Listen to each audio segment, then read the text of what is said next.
J'aurais aimé être là physiquement avec vous. Je n'ai pas pu me déplacer, mon passeport ayant été confisqué, mais les bienfaits de la technologie et je suis là avec vous. Donc je voudrais vous remercier le professeur Kako pour faire de son combat qui était à la suite, à la complémentarité des autres, un combat pour une Afrique qui a envie de, allez, comment l'exprimer, marcher avec une nouvelle monnaie au service des peuples plutôt que ramper avec une vieille monnaie avec des limites. Et donc, je suis très content d'être là et de prendre la parole. Il y a un chiffre qui me vient à l'esprit. Je suis économiste, je vais tomber dans ce péché, mais ce sera le seul chiffre que je voudrais citer. Je regarde la part de l'Afrique dans le monde en termes de commerce mondial. Et c'est 2 à 3% en moyenne. Et ça fait des décennies que ça dure.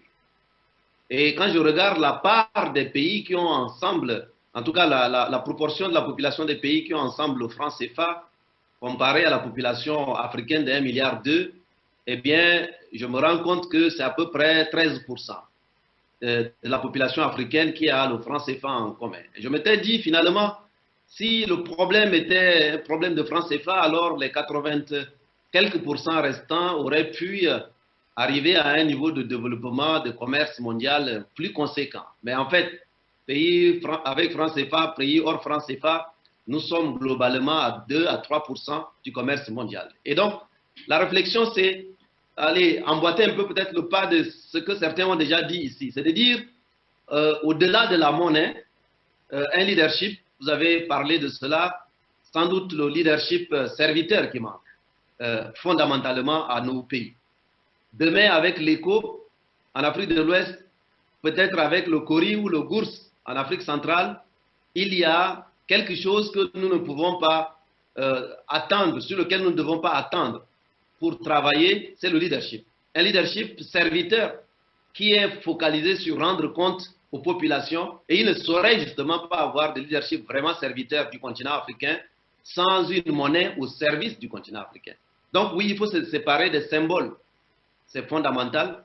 Le nom, c'est important. Un nom, ça peut tout dire. Donc, c'est important de changer les noms, mais il faut aller au-delà du nom. Et je crois que l'avocat d'affaires Pascal est revenu un peu sur cela.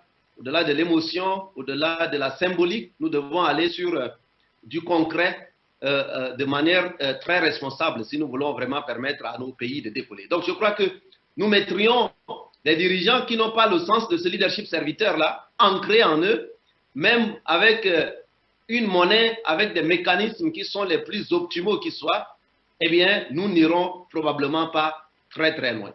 Et donc, c'est ça qui ressort aussi, et je me dis, à la fin de ce colloque, de ces états généraux, il serait important que ce travail en parallèle, qui est, je dirais, l'essentiel, pour reprendre une expression que Kako aime bien, l'essentiel finalement, c'est ce leadership serviteur-là dont nous aurons besoin.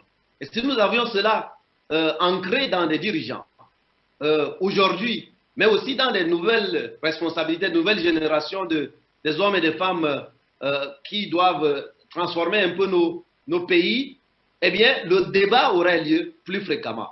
J'entends rarement les dirigeants africains parler de la monnaie. J'entends rarement les gens interroger la pertinence de telle ou telle monnaie. C'est même devenu pratiquement, il se dit même qu'il est inapproprié pour quelqu'un qui aspire à des responsabilités dans nos pays de parler de la monnaie, parce qu'il signerait son arrêt de mort. Et ça me fait penser à un certain Sankara qui, à un moment donné, disait que s'il était le seul à dire aux gens « arrêtons de payer la dette odieuse », eh bien, au prochain sommet, il ne serait pas là. J'ai comme l'impression qu'il y a un tabou qui s'est longtemps installé. En Afrique de l'Ouest, vous avez commencé à avoir ce débat. Vous imaginez les difficultés dont vous parlez. Mais l'Afrique centrale, le débat n'a même pas encore commencé. C'est donc pour vous dire que nous avons trop attendu. Et donc, je crois que l'un des éléments de réponse, nous pouvons organiser les états généraux, nous pouvons organiser les débats, nous pouvons organiser les colloques. Mais s'il n'y a pas cette volonté politique pour parler de cet outil pourtant économique, eh bien, nous n'allons pas faire grand progrès. Donc, je crois que je voudrais inviter fortement notamment les nouvelles générations africaines qui s'engagent en politique, qui s'engage dans l'économie, qui s'engage dans la société. Et le modérateur vous avait dit au tout début que cette monnaie dont nous parlons est d'abord un outil social, économique, mais aussi politique. Donc nous ne pouvons pas passer à côté de l'essentiel. La monnaie, c'est comme la synovie pour nos pays. Et donc, sans que nous ayons des rotules, la synovie ne servira pas à grand-chose. Et la synovie, c'est quelque chose qui doit être d'une certaine manière utile lorsqu'on a vraiment des rotules. Et donc, pour que ces rotules aient lieu, il faut que nous nous approprions le débat sur la monnaie.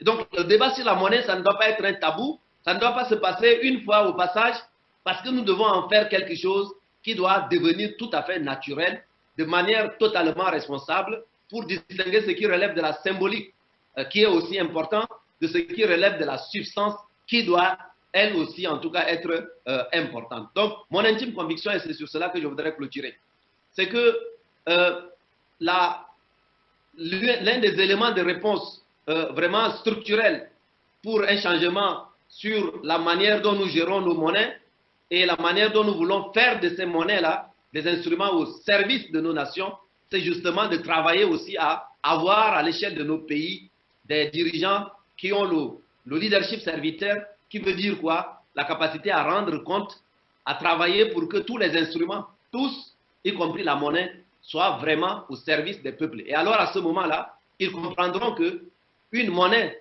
dont les peuples n'ont pas tous les leviers, en commençant par le nom, jusqu'au mécanisme en tout cas de gouvernance, eh bien, ne peut pas être une monnaie qui est au service de ces peuples.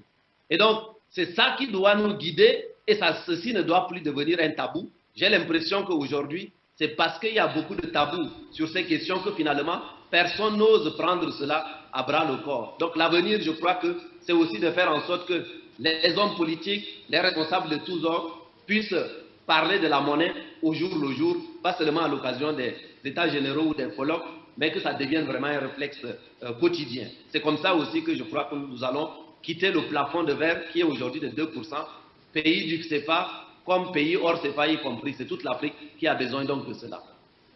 Merci beaucoup, M. Masra. Merci beaucoup.